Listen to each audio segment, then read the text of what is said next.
8 anyos nga batang babay, patay, human malatay og trailer truck sa National Highway sa lungsod sa Minglanilla kagabi. Ang detalye sa live report ni Fem Marie Dumabo. Fem?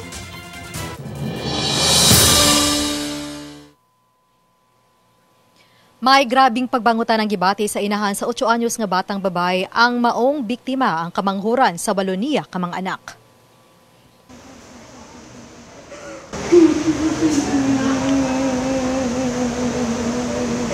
Nagminatay sa paghilak ang 47 anyos nga inahan sa biktima nga si Ayesha Zara Respicia.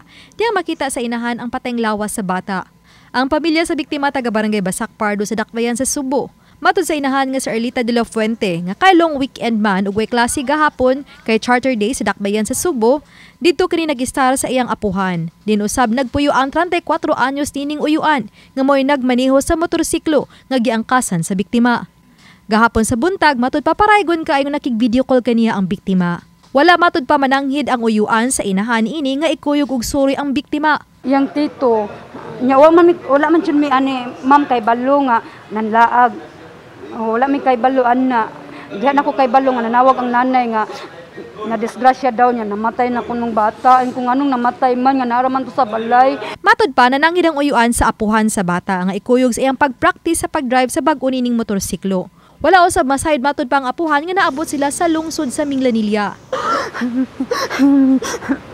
Nag ko nga bilang ko diyan ni God no. Kaysa buhi pa mangguna siya ma'am, ingon mangguna siya nga ma gusto ko adto kang God ma ha. Magbinudan ko. Nya mo ana ba dyan na siya ma kung mamatay kumila ka kung natural. Sa pakisusi sa Minglanilla Traffic Commission nga na out of balance ang motorsiklo tungod ini natumba ang gimanihong motorsiklo sa uyuan nga giangkasan sa biktima.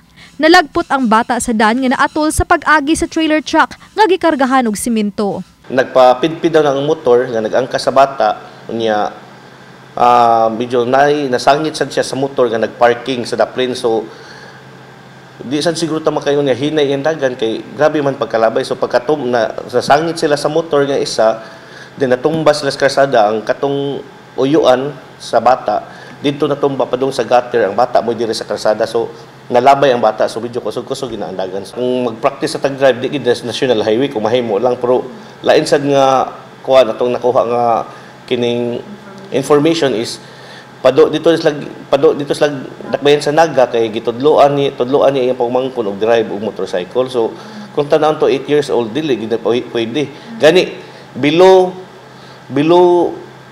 10 years old dili gay unta pwede makasakay sa motorcycle. Patay diha-diha dayon ang bata nga nalatayan sa trailer truck sa National Highway sa Barangay Tulay, lungsod sa Minglanilla gabi. Gikan sa lungsod sa San Fernando ang trailer truck nga padung sa lungsod sa Liloan. Ang driver sa truck ang nangayo og pasaylo. Mga og pasaylo nga masarap to gituyo nila nga mga to nga. Og ngayo og pasaylo nila. Asa wala masarap ko tuyo nga mo na labat buhaton. At si aksidente ra sila.